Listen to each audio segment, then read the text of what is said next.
everybody doing? Yeah. So I'm going to encourage lots of audience participation in this. So, lots of amens. Can I get an amen?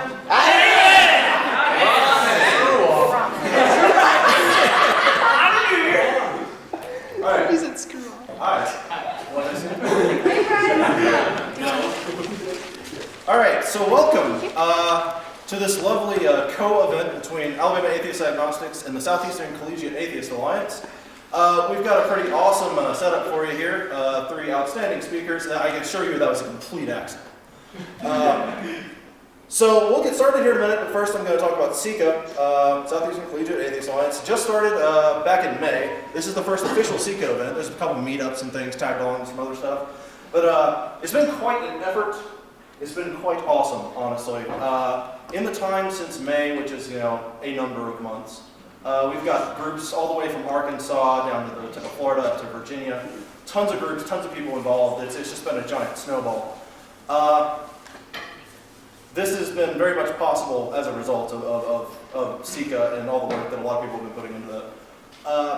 So I'm not going to talk too long up here to bug all you people, but I will say Alabama Atheists and Agnostics is super awesome. We have a donation hat over there, which is an upside down happy hat. We can do a lot of awesome stuff on very little money, so really anything you have in your pocket would be very helpful, and we don't want to have to take it from you. But we will. So I'm going to introduce our first speaker, which is an awesome dude, Duncan Henderson.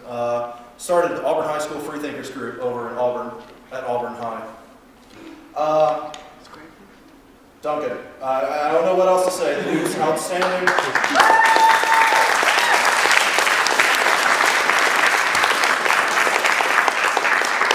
Alright, so as he said, I'm Duncan, and I'm the president of the AHS Freethinkers group at Auburn High School, and I want Ivan to come up here.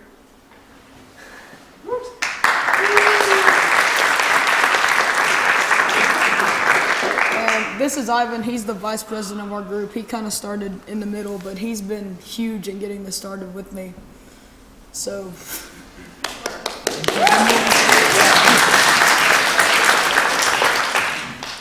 Alright, well, basically my story kind of started at Auburn Junior High School in the August of 2010.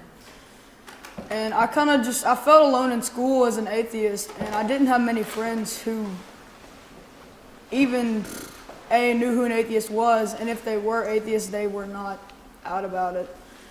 And I felt mistreated by a lot of the school, and I was stereotyped as soon as I came out about it in 7th grade. And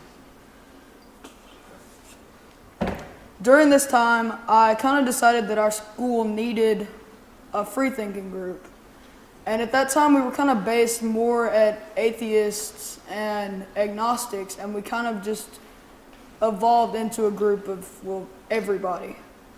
Because nobody, even the atheist and agnostic kids, had tolerance for each other, and the ones that didn't really even talk to each other anyway, so it didn't help anyway. But Auburn Junior High School and Auburn High School both have 2 religious groups on their campus, and they're both Christian, and there's nothing else. The junior high had a gay and lesbian club also, but it got stopped as soon as another principal came in. And basically that's how our group started. So, as far as school went in 9th grade, which was last year, the group didn't go too well. We had my few friends who were really into trying to help me, and a couple of teachers, but they weren't really out about it. And while I was there, atheism was kind of a big thing for people, but it wasn't anything good. It was mainly just, I hate atheists. My preachers tell me to hate atheists. I don't even know what an atheist is, but I'm going to hate them anyway.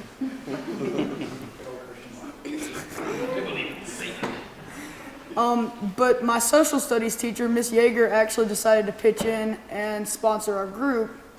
And she's actually going to sponsor us next year. I'm really excited about that. And a few weeks later, she actually backed out after a meeting with our principal on behalf of the group because we thought that she probably got threatened by her job, but the principal was really nasty to all of us. And so after that, I got in contact with him at Meta, the Friendly Atheist, which I'm sure you guys know about. And he basically told me to contact JT after trying anything he could to help us out. Amen. And after this incident, we were pretty much just stonewalled. We couldn't do a thing. Anything that we tried to start was pretty much just blocked by the principal because he wanted nothing to do with us. He wouldn't say a word to us. He wouldn't even look at me in the hallway pretty much half the time. And so while we were stuck under Dr. Wright, he's the principal, while we were stuck under his rules at the junior high, Dale McGowan put out a big all-call on Facebook for a Nick News segment. And he needed pretty much any teens around my age to participate in the segment on freedom of religion as this a Christian nation and such like that. And to my surprise, I actually emailed him and he said, well, I think we're full, but I'll forward it on and see what I can do. And about 35 to 40 minutes later, I had an email not only from him, but from the Nick News staff saying that they wanted to talk to me further and figure out what else my story had in it. So we kind of went on and I had more phone calls and emails and such from them.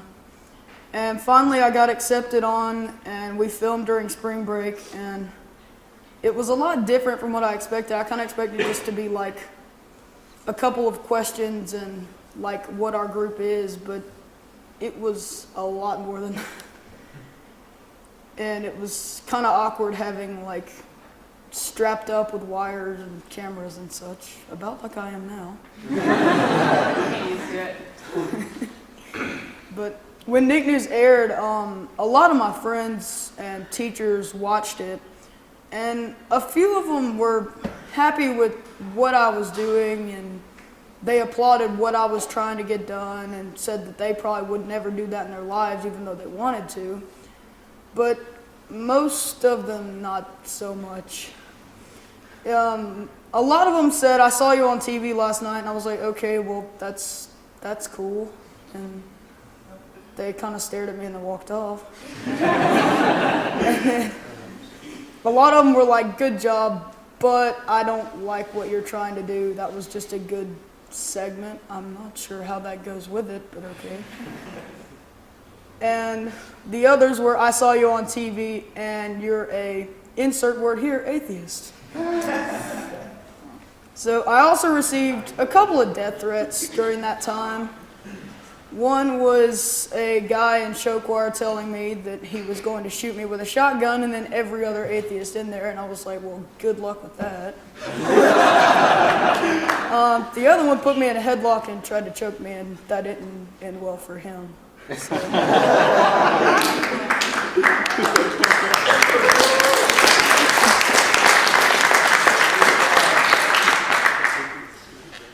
So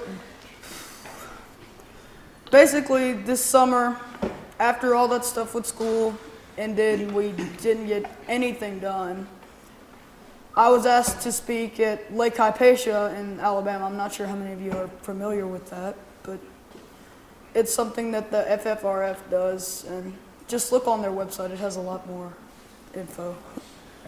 And I was awarded one of the Youth Activist Awards given this year, which was one of the 6. And I was one of them along with Harrison Hopkins, Damon, Jess over there. And pretty much after that, I worked nonstop with JT to resolve the problems I had. So. After that, later in the summer, I went to the SSA conference, which was pretty awesome.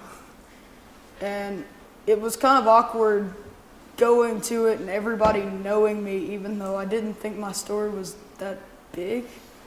So I kind of thought it was just something that was going to be okay. I was on Nick News, now let's just finish it. but no, it was huge. So after that, it was probably a week after I got back from the conference, we went to talk with Dr. Freeman, who's the principal at Auburn High.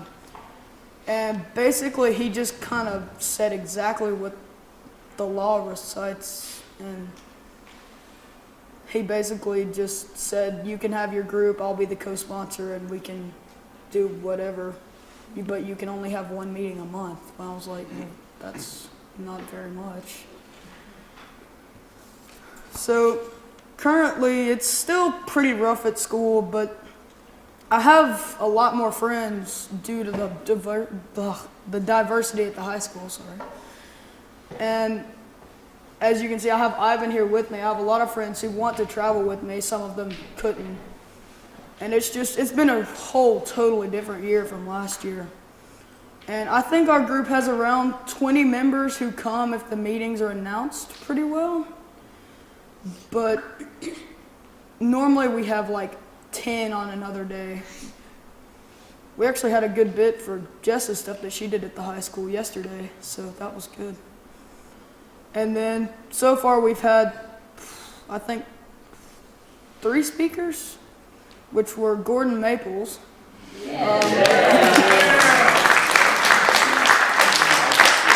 Wearing his Happy Adam hat over there. We had Sean Price, and he's the owner, I believe, editor, of the Teaching Tolerance magazine, which works with the SPLC, I believe it's called. Southern Poverty Center Law Firm. Thank you. I didn't write that down, so that. Whoops. It was on Jeopardy one day.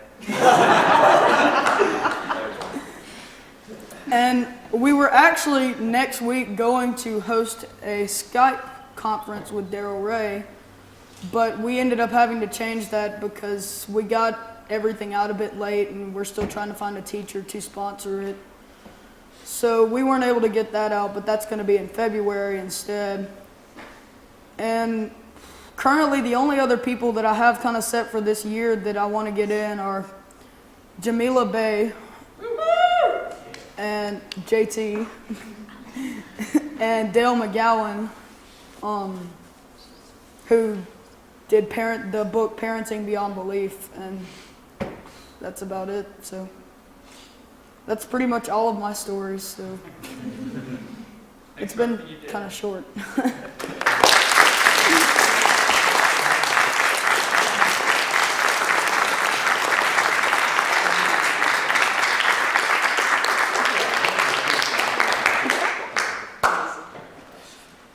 Thanks, Duncan, for being here. That was obviously very interesting. It's still the only high school group in the state that's started up. Hoping that changes sometime in the future, but can always be optimistic. I'll say something really quick. It's the high school organizer for the Secular Student Alliance. If you look at the map of where our high school groups are located across the country, you just see all of them along the California coast or the Northeast, or in places that are not Alabama. There's one little lonely one right in this region, and he made it happen. It was a battle and it was a hard fight, and Duncan really kicked its ass and stuck with it. He really deserves a round of applause.